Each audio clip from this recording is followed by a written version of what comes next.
Okay, today I'm calling this the rainy day walk because it just finished pouring and I'm taking a little bit of a risk here by walking, because if it starts pouring, well, I'm gonna have to cut the video off and then make my way back home, probably drenched. Anyway, let's get the timer going. Today we're going to do a 30-minute walk, so I got the 30-minute timer on. And we're just gonna go ahead and get started here. Today is Thursday, November 9th. I believe this will be fall walk number 5. So kind of a cool milestone to hit. 5 consecutive days of walking with at least 30 minutes every day, which means we at least have hit 150 minutes of walking, which actually I think I don't know what organization or who suggested that most people try and get 150 minutes of cardiovascular exercise every week, but hey, look at us, right? We hit our milestone, so I think we're off to a great start. So 30 minutes today, hopefully we can make it through without getting rained on, because I really want to make sure I get the video in. And I wouldn't want to film at night because it's probably not going to look very good on the camera. So anyway, I had an idea for the channel. I'm going to continue making these daily walking videos, but a long time ago, probably like 2 years ago, when I was trying to do something similar like this YouTube channel, there was a Couch to 5K article that I had found on a website from the UK, and they had a very nice, I think it was like a 6 or 8 week plan to get to your first 5K race. I think I would like to document my journey from Couch to 5K, because there might be other people out there, maybe you listening currently, that are interested in doing something similar. But I feel like I haven't found, I don't know, there's a lot of information online about strength training, and it could also be my fault. Maybe I just haven't done the due diligence to look up a lot of running information or a lot of mobility information, but I feel like there's not a lot of that online, and there's not a very, I don't know, I feel like there's not good documentation on how someone can go from Couch to 5K. So I'm hoping that maybe I can start a playlist and document my journey from Couch to 5K, because I'm certainly not a jogger, nor am I a runner. And I think that doing a 5K could be a lot of fun. So I checked the website out earlier today, and they have it starting on a Tuesday, which is kind of weird. Like, the first week, Monday is already a rest day, and then you start on Tuesday. I don't know why they just couldn't start on Monday and make Tuesday a rest day, but anyway, we can start on a Tuesday, and we'll just be following the guidelines. And ideally, I'd still be doing my walking video, and then I'd also have on top of that a video specific just for that day's workout of Couch to 5K. So actually, let's see if we can pull it up here on the phone. So I think it was something like Runner's World. Couch to 5K in just 6 weeks. Here's the training plan you've been looking for. So let's see what we got. I think it's this one. Runner's World, okay, here it is. Our beginner 5K training plan. Okay, it says our 6-week plan will take from the couch, that's a typo. We'll take you from the couch to 5K. It tells you what days to run and how your workout is structured. So for example, week 1 on Monday, like I said, is a rest day. And then on Tuesday, the cycle is to run 1 minute, then walk 1 minute, and repeat that 10 times. Wednesday is a rest day. Thursday, you run 2 minutes, you walk 4 minutes, and you repeat that 5 times. Friday and Saturday are rest day. Sunday, you run 2 minutes, walk 4 minutes, repeat that 5 times.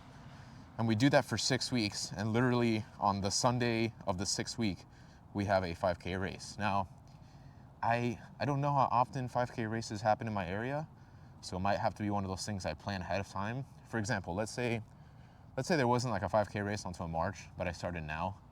Probably what I would end up doing is I would do the Couch to 5K 6 weeks, and then after that I would just keep, at least maintain my training up until that point. And then whenever the next 5K race comes up, I would also document that. So I think I'd like to do something similar. And I'd also probably like to do something regarding mobility, because mobility is something I've been wanting to get interested in. It's something that I have been interested in for a long time. And like I said, there's a lot of beginner flexibility routines online, But at the same time, a lot of these quote unquote beginner routines have you doing exercises that are quite difficult. And, you know, I just feel like there's not a good documented video or a series of someone that just has terrible flexibility and then they show other people how to get into a good flexible routine. So let's see. I need to do a little bit more research, but it's something I hope to do soon. And I think it's something that hopefully a lot of us can have fun doing. Because at least for me, like I said, strength training is fun, but cardio and mobility are just as important. Let's talk about the workout. So today I did a leg workout at my local commercial gym. Legs are always fun for me. And yeah, I mean, it feels really good to work out legs. I think one reason it feels good to work out legs is because you know deep down, not many people work out legs.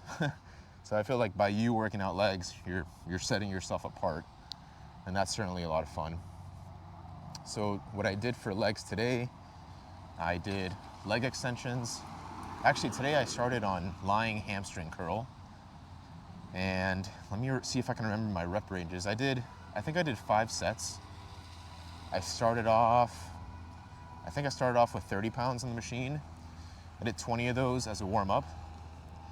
And then I did, on my next set, second set, I did 10 reps of 30 and then 10 reps of 40, 40 pounds. And then I did, my third set was 10 reps of 50. And then I started going to 65. So 65 pounds for me on the lying leg curl that's where it starts getting challenging for me. So I think my next set, I did like 5. I did a drop set, so I did 5 reps of 65 pounds. Then I dropped it to like 30 pounds. Maybe I busted out like 5 or 6 more, somewhere along those lines. Then I again did another set, started off at 65, did the same thing, another drop set. And then I wanted to push myself even further and get to the 80. And I was able to do 3 reps of 80. And then I just dropped it down to like 30, busted a couple more out. And that was it for my hamstrings. So I felt really good about that. Typically I start off with quads. I'll start off with leg extensions. So it was nice to switch things up and start off with lying leg curl. Because I'll be honest, sometimes I leave that to the end and I don't give it the love it needs. I don't give my hamstrings the love they need, the love they deserve. So I start off with that, and then I went to the hip abductor and adductor machines. Did a couple of reps of those. Nothing crazy, just, standard. Tried to push myself hard. And then I ended up on leg extensions. Did a couple of sets of those.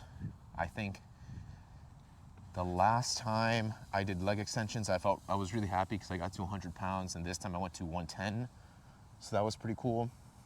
Although I think I can work on my positioning a bit. I think my knees are too far forward from the seat, and that might be putting undue stress on my knees.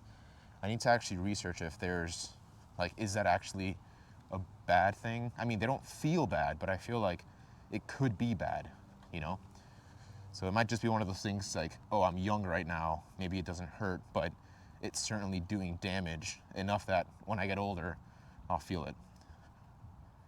And then I was gonna do calves, and frankly, I just didn't.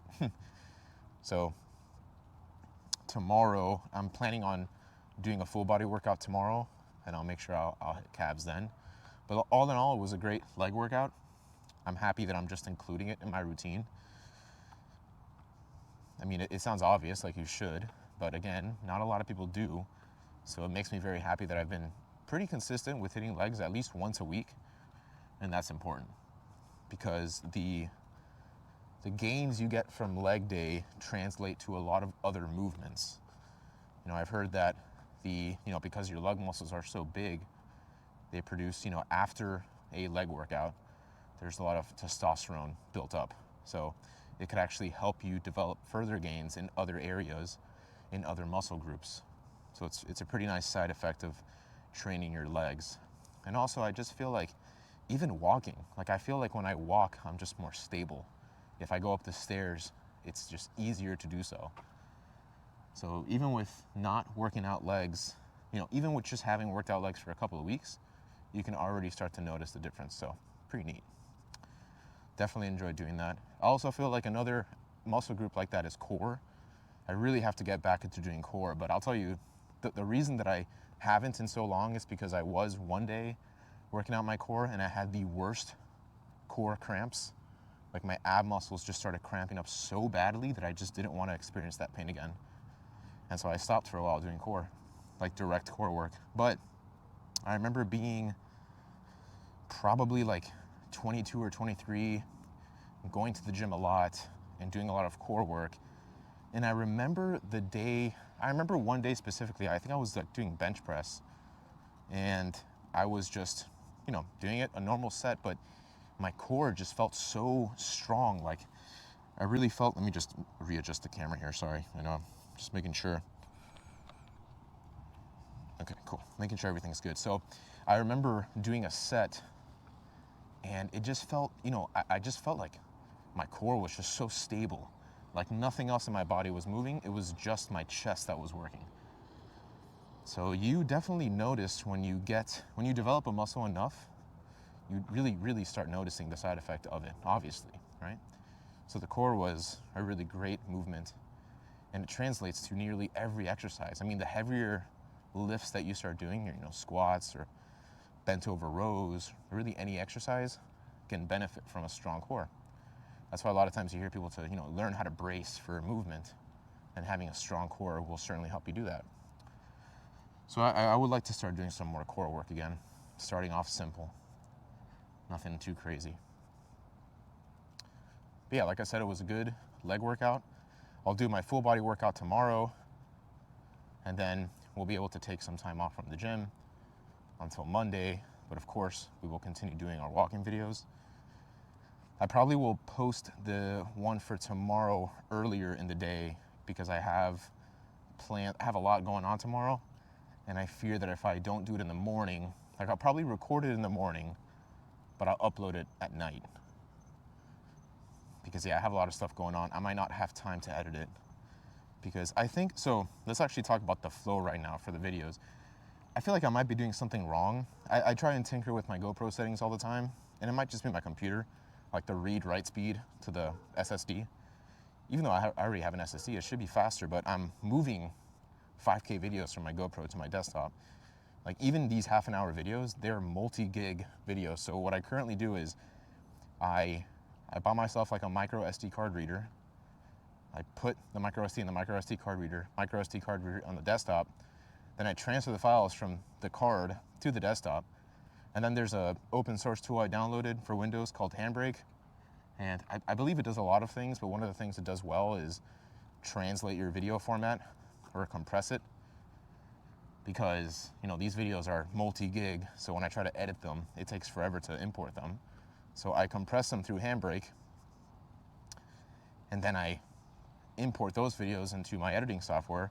I do whatever edits I want, and finally I save the video and upload it to YouTube. So if anyone out there has a better way of doing that flow, essentially filming a video, transferring the files to your computer, getting them into your editor, and finally uploading them, let me know, because I've done a lot of research, but maybe there's just something I'm missing out on. And I also try to tinker with the settings on the GoPro itself. So I think right now, baseline settings are like 5K output, 30 frames per second. Actually, in today's video, I'm using a high bit rate, so that's probably gonna increase the file size even more.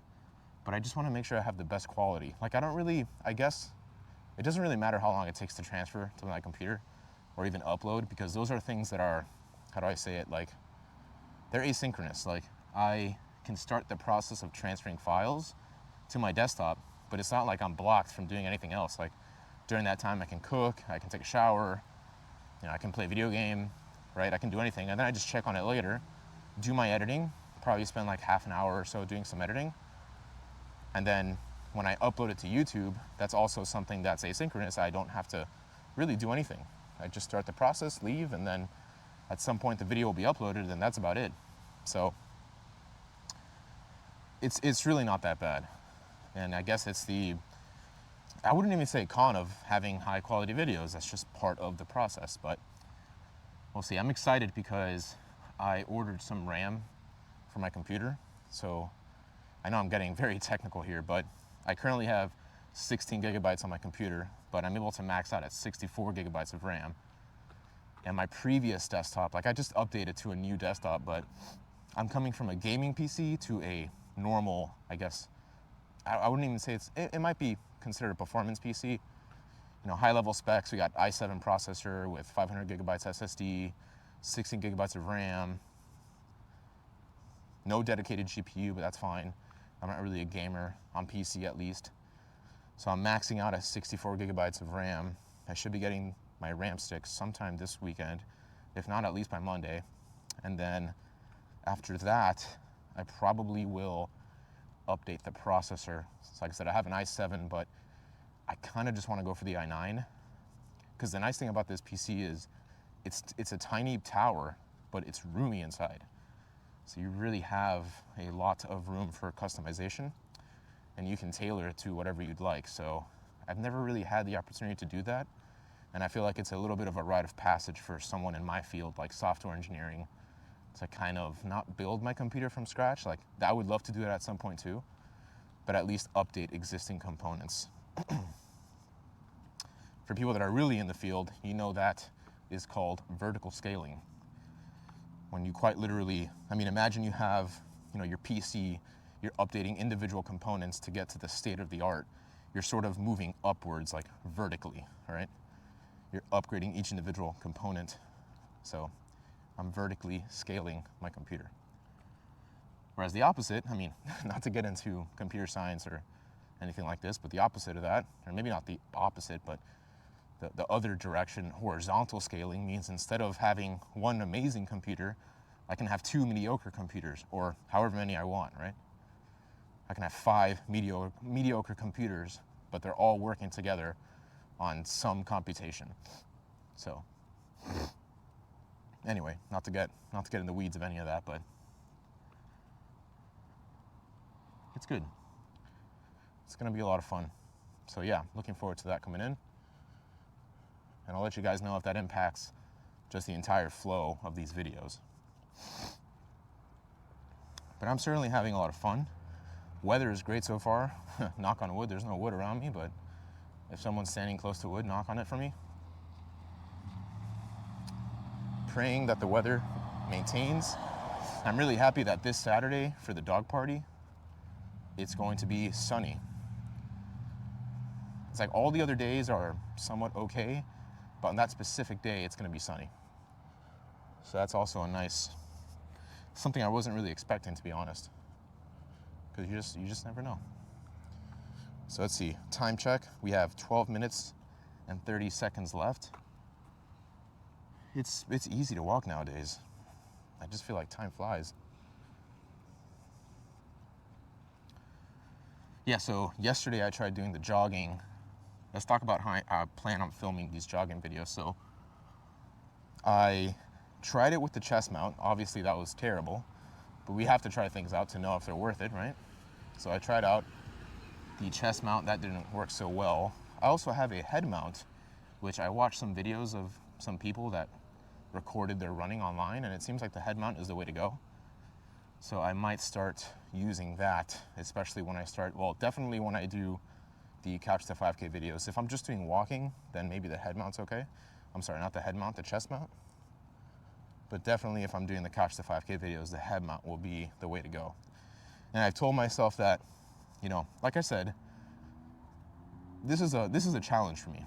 Like as much as it is a challenge for all you viewers watching and trying to get out there and do some walking or some form of physical activity, it's also a challenge for me to do it myself. So I told myself that I think after I get to, you know, after I reach some milestone, whether however many days I walk, or let's say, you know, people that are joining the community and subscribing and, you know, view counts going up, I'd like to reward myself with the GoPro Hero 12. So I currently have the 9.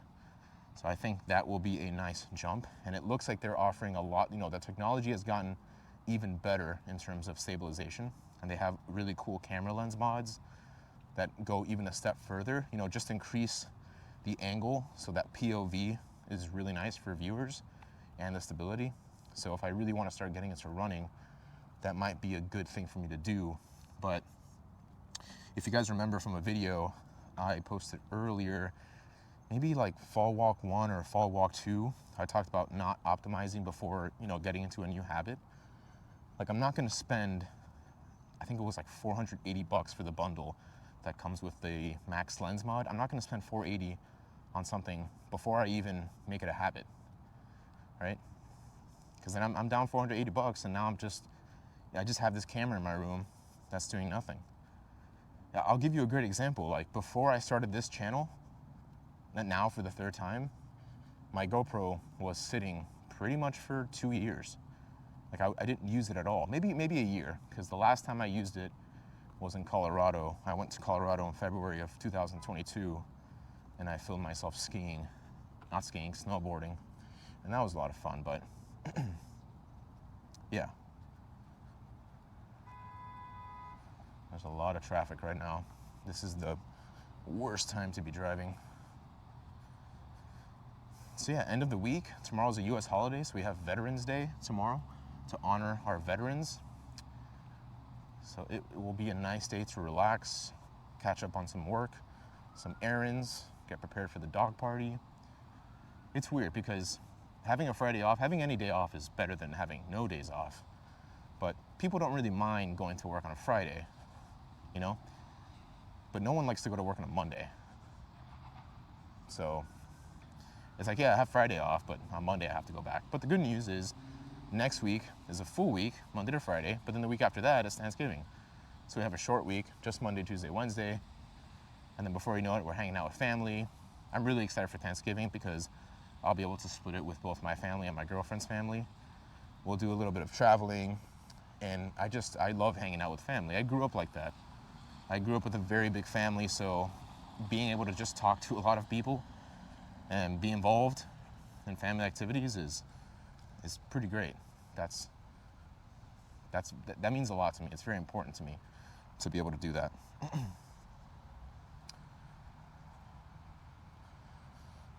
Got about 8 minutes left. I know I'm walking faster because typically when I get to this point,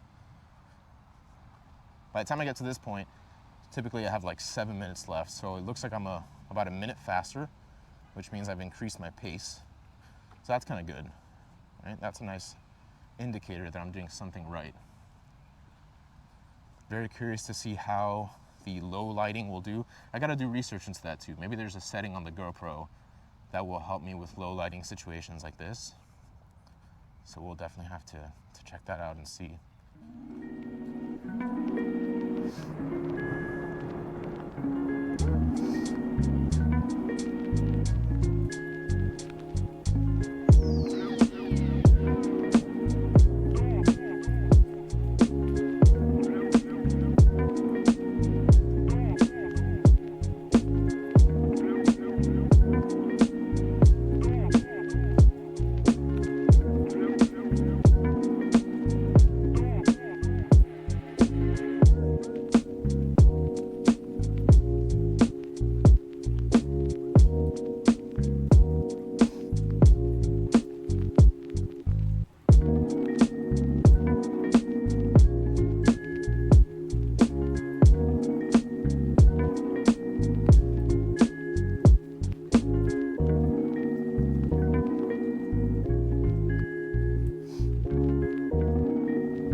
nice little moments of silence there.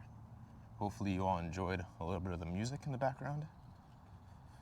I wasn't really planning on it, but I think I will record a forearm workout because what I want to try and do, so let's see. Let me actually look forearm anatomy. Let me bring this up here so we can all look at it. So, what do I want to look at here? Muscles, superficial, intermediate. I just want to look at the main 3 pieces. Or not 3, there's 2 maybe? There's probably a lot more, but, oh, here we go. This maybe looks better. Structure, radius, ulna, no. Look at another picture here. Brachioradialis, I've heard of that one before. And the, brachioradialis. Honestly, I really don't know. Man, I don't even know the names of these muscle groups here. But anyway, I want to work out hopefully, I don't know if you all can see this, especially with the lighting right now, but I'm going to go and I'd like to work out the top part right here. I'll probably do some, reverse curls, sort of, or reverse forearm curls. I don't know if you'd call it that, with the easy bar curl. And then I'll do the opposite piece right here. And I'll probably work out, I don't know, I'll probably do like dumbbell curls or dumbbell forearm curls, wrist curls. And then there was a ball that I talked about that I have. It's called the gyro ball. I might do that for like a minute or something. Spin that really quick on each arm and call it a day. But forearms are not something I typically train directly, so it should be fun to do.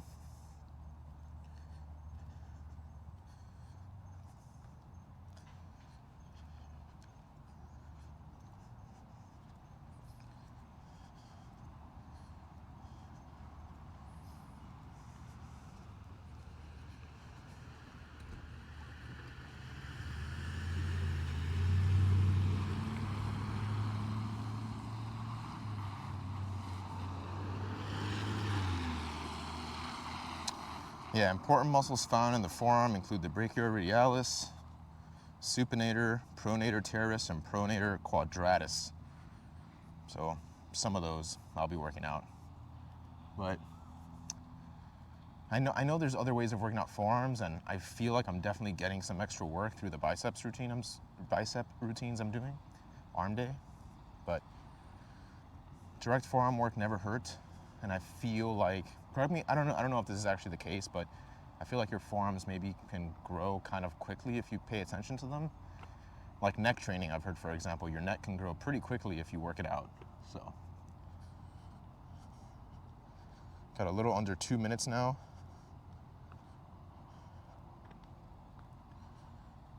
And it's gonna be a good time.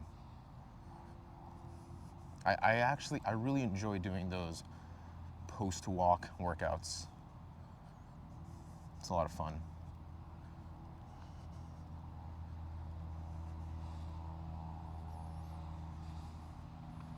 I'm surprised, like I was expecting the smaller loop here to put me just at enough time for me to get back, but we might be ahead of time. Well, let's see. Got 1 minute and 15 left. That might actually be just perfect.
All right.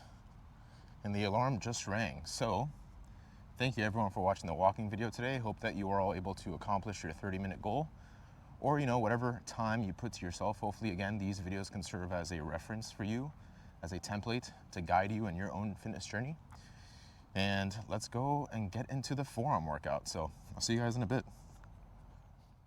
Okay, so we're just gonna get right into it here. So actually, this is kind of cool. I left my chest mount on this time because the chest mount actually helps me clip the receiver end of the microphone. It just makes it a lot easier for me to talk. If you guys watched the workout yesterday, the mic, I either had it on the floor or it was just dangling off my shirt, and I don't think it's a very good look. So I think what I'm going to do is I have an easy bar curl here, an easy bar here. So I guess we can just start by doing some of the classic like forearm curls like this. So I'm just gonna kind of do a couple of them and see how I feel.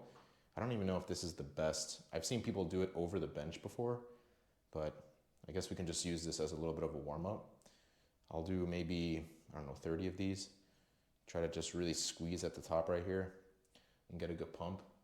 It's one of the nice things about forearms because it's such an easy muscle to work out.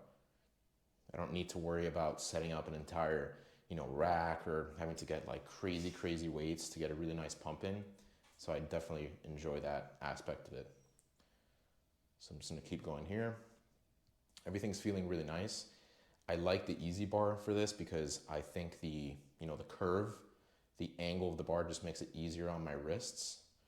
That's certainly a plus. Okay. Honestly, I stopped counting, but let's say this is 25. All right, so that was 30 right there. So yeah, let's just go ahead and add some weight. So I have 2.5 pound plates down here. And let me actually show you something. So I have these plates right here, 2.5 pound plates, and these fit perfectly on either side of the easy bar. And I don't have, like, all the other weights that I have that are for like the barbell have a bigger circle here. So let me show you what happens. Like if I attempt to use one of these like 5 pounds, or even this one. So this is this a 5? Okay, this is a 5 pound. You see this right here. Let's carry this and show you. So we have here the 5 pound with the bigger hole. If I try to put it in here, it's just gonna go right through the easy bar. So what I can do instead is I can use one of these 2.5s. So you can just put this one here, right? And now this acts as like a lock. If I try to add more weight, it doesn't matter that hole is bigger, it will just get locked up right on this plate. So it's nice. Like I definitely have to add this one first and then anything else on top of it. So let me just get the other 2.5 here. And I'm just gonna go ahead and start on another one. I kind of want to try and doing it off the bench, because why not, right? I mean, if we have the bench at our disposal, we may as well use it. So I'm gonna remove this 5 pound here and let's try this out. So I'm gonna get down here, carefully bring this up, and let's bust some of these out. Probably aim for another 30 or so.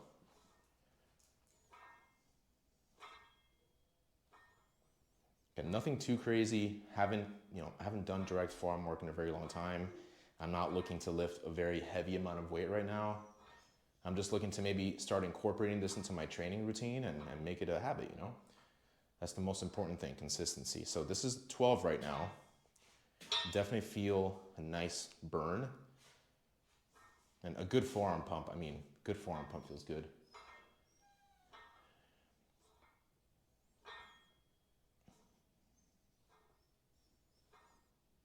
You might hear my dog crying.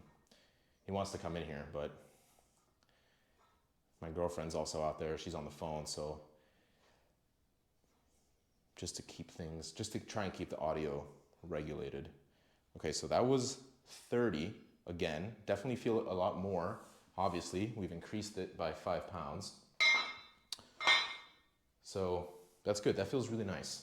That feels really good. I'm curious to see, since I was talking about the dumbbell, let's see how it also feels with the dumbbell. So I got 10-pound dumbbell right here. And I'm gonna put this, let me rack this up real quick. Don't want anything falling. Move this back a little bit, or actually, let me just get into position here. So I think we can do this. Actually, this actually feels more, this feels more natural even. Yeah, I think this is the way to do it. The dumbbell just feels like a more natural movement, and I can really feel, I can see and I can feel more of a pump with the dumbbell. And this is just with 10 pounds, right? So yeah, this is the way to do it. I'm not gonna use the easy bar curl anymore, although it might work for reverse, so we can try reverse after. We're just trying out a couple different things here. Okay, wow, definitely, yeah, that's good, that's really good. So did 20 reps on that. Let's go ahead and move to the other arm. You wanna try to match yourself on both arms just to reduce the amount of muscle imbalances. I think generally, even if you work out each side the same, you might have some imbalances because you're gonna have one side that's more dominant than the other. For example, I'm left-handed, so my left arm is generally bigger than my right arm and stronger.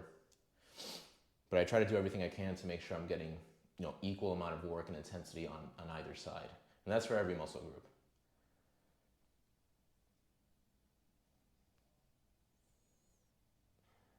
Okay, that was really good. So I can confidently say that doing that with a dumbbell is a lot better than doing it with an easy bar.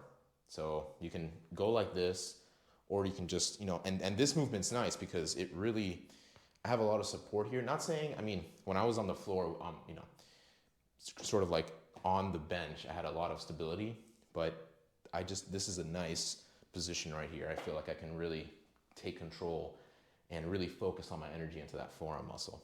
So should we try it in the reverse? Because I feel like the reverse, well, yeah, let's see. With 10 pounds, well, you see, the thing is, going all the way down and up, this doesn't feel very natural. It doesn't feel as good. I'm literally doing 2 on the right just to make sure I get the right amount of balance there. But let's see, let's try the reverse with the easy bar. Let me set this back down here. So we're gonna bring this back. Let me move this a little bit back here. And let's see. I mean, it doesn't feel terrible, but certainly I'm getting a lot of tension on that wrist, even using an easy bar. So I will just do a couple of these. Like I said, and I say this a lot, but this is not necessarily intended to be a complete workout. It's just me messing around and having a good time. I'm definitely getting a pump in, and like I said, since I don't do any direct forearm work, this is probably gonna, well, my dog is sniffing underneath the crack of the door, and it's very, very loud. It's funny. So just trying to get a good pump in, and I have a feeling I will be sore tomorrow. Okay, one last good squeeze there.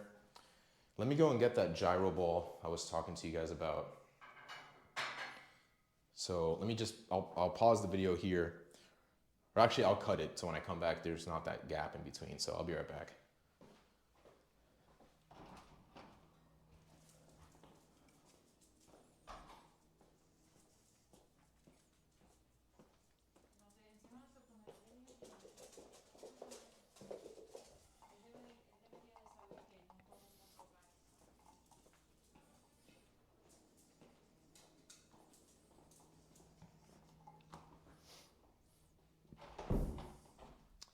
Okay, so this right here is called DFX Sports and Fitness.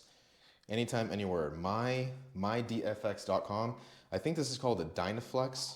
Yeah, Dynaflex, I believe. So one of my best friends showed me this years ago. I mean, now like 15 years ago. And I believe his dad used it because he had some carpal tunnel and it really helped him. And this is just good for overall dexterity, strengthens your fingers and your wrist and your whole forearm. So we're gonna do this for about a minute on each hand, and then that'll be it. That'll be the end of the workout. So for now, at least, right? Let me go ahead and start the timer. Hopefully it's not too loud, but I wanna show you what I'm gonna do. Normally this comes with a string, and you can put the string, there's like this little, it's like a little hole right here that you would put the string in, and then you can yank it to get the ball started. And then from there, you would start just moving it like this, only using your wrist to move it. But what my friend taught me, since he didn't have the string, is you kind of use this part of your hand to just start it like this. So that's what I'm gonna do. I'm just gonna hit it a couple times. You just gotta be very precise. The ball started, and now we're gonna get it moving. So I'll start the timer. Once I get this moving a good amount, I'll start my timer, and I'm just gonna try to really, really be intense with it and push it. So here we go. Gonna do this for about 1 minute. And you can move your arm in multiple different directions, but you really wanna try to just use your wrist. So already immediately, and I'm sure that the exercise I just did really adds to this, but I definitely feel a burn on the top of my forearm, the bottom right here. So getting a nice pump, and you can really feel, you have to grab this thing pretty hard, which is contributing to that grip strength. So grip is a very important, functional trait to develop. A huge leading cause of death for older people is falling and not being able to support themselves as they fall. They literally can't hold on to something as they're falling. And as I'm saying that, I almost fell down. So that would have been super ironic. So we're ending up right here. Definitely burns. Okay, so that's the first one. I'm going to immediately move it to the right, get another 1 minute timer going. I had more of a break on this arm, so I feel like I'm able to better, increase the intensity here.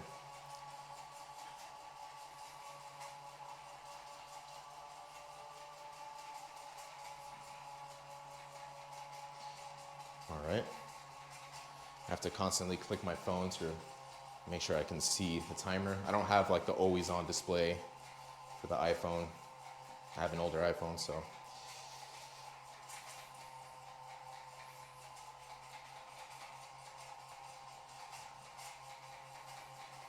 Whew. Man, that really, really burns.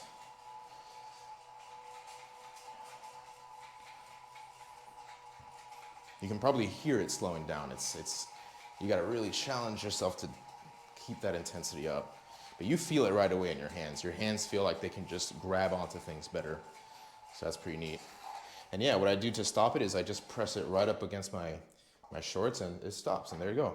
We're done using it. So yeah, I can leave a link to this. I'm not sponsored by them or anything. I've had this for years, but if anyone's interested in buying it, I can leave a link to it on Amazon.